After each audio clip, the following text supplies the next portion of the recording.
Did you know that most seniors say the wrong things at the doctor's office, and it's quietly ruining their health? Many seniors do this without thinking, and the truth is, it can stop you from getting the care you actually need. Doctors rely on your words to guide their decision, and when those words are vague, dismissive, or misleading, the results can affect your health more than you might imagine.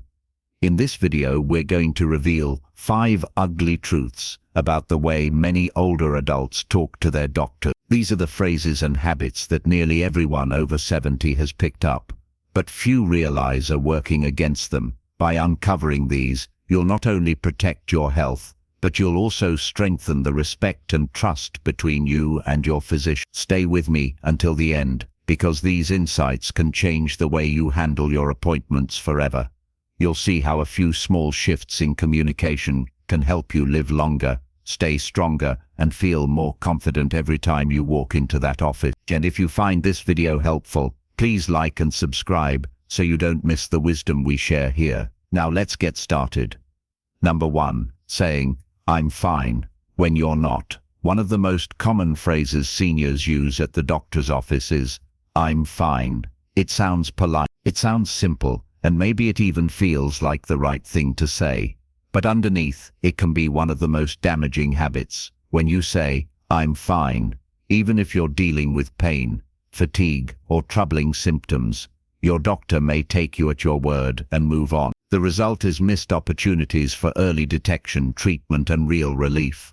This response often comes from psychology. Many older adults don't want to feel like a burden, or they fear being labeled as complainers. They grew up in a generation where toughness and silence were valued and where health issues were often kept private. But carrying that mindset into medical appointments can backfire. Doctors are trained to listen for details, and when you hold them back, you strip them of the tools they need to help you.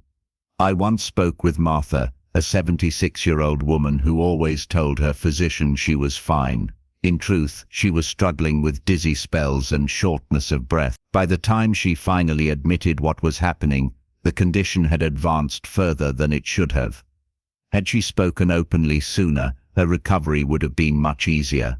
The ugly truth here is that saying, "I'm fine," might feel polite, but it can quietly rob you of years of good health. Being honest about what you feel is not complaining, it is protecting your life. And when you give your doctor the full picture, you give yourself the best chance at healing and thriving. Number 2, saying, "It's just old age." Another phrase that almost every senior slips into is, "It's just old age." Aches, pains, memory lapses, or changes in sleep get brushed off with those 4 words as though nothing can be done. But here is the harsh reality. Not every discomfort is simply aging. Sometimes it is your body sounding the alarm for conditions that can be treated or managed if caught in time. By blaming everything on age, you risk overlooking problems that could be eased, prevented, or even reversed. Psychology plays a strong role here. Many older adults fear hearing bad news, so they minimize symptoms by telling themselves it must be natural. Others grew up with parents who accepted suffering as part of getting older, so they carry the same belief. But doctors cannot challenge what you downplay. When you say, "It's just old age," you teach them to dismiss what could be a warning sign. Take Frank, a 72-year-old man who told his doctor his chest discomfort was probably just age catching up. He ignored it until one day the pain grew unbearable. Tests revealed heart disease that could have been treated earlier with far less risk. That delay cost him months of recovery and left him weaker than before. The ugly truth is that brushing off symptoms with, "It's just old age," doesn't make you tough. It makes you vulnerable. A doctor's job is not to judge you for growing older. It is to separate what is normal from what is dangerous. Give them the chance to do that by describing what you feel, even if you think it might be nothing. If you're still watching this video and finding these insights valuable, please comment number 2 below to let me know you're here. And if you haven't subscribed yet, I recommend you subscribe and turn on the bell so you don't miss any video. Your support helps us continue creating good content to inform and inspire you. Now, let's move forward. Number 3, saying, I don't want to bother you.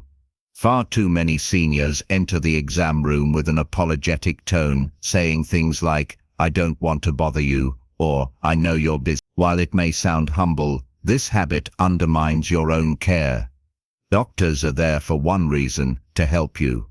When you downplay your needs, you unintentionally give the impression that your issues are minor, even when they may not. Over time, this leads to rushed visits, overlooked details, and untreated problems. The root of this response often comes from a lifetime of valuing other people's time over your own.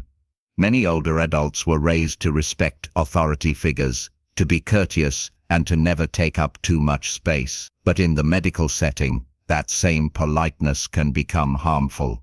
When you treat your health as less important, others may follow your lead. I remember George, a 69-year-old man who always told his doctor he didn't want to bother him. He skipped over his sleep problems and constant leg cramps. Months later, he ended up in the emergency room with a blood clot that could have been managed earlier. His hesitation to speak up had real consequences. The ugly truth is that by trying not to bother your doctor, you may be robbing yourself of answers and solutions that could change your life. Your health is never an inconvenience. It deserves time, attention, and honest conversation. And when you claim that space, you give your doctor the chance to do their best work for you. Number 4, saying, you're the doctor, you decide. Another phrase that may seem respectful but is quietly dangerous is, you're the doctor, you decide. On the surface, it sounds like trust. In reality, it strips you of your voice in the most important decisions about your body. Doctors have knowledge, but you are the one living with the outcomes of the choices. When you hand over full control, you risk treatments that may not fit your values, your lifestyle, or your comfort. Psychology shows us why this happens. Many seniors grew up in an era when doctors were seen as unquestionable authorities. To challenge or even ask questions felt rude. But medicine today works best when it is a partnership. Your input matters, your concerns matter, and your preferences matter. Without them, even the most skilled doctor cannot give you care that truly supports your life. Consider Ruth, an 81-year-old woman who told her physician, you're the doctor, you decide.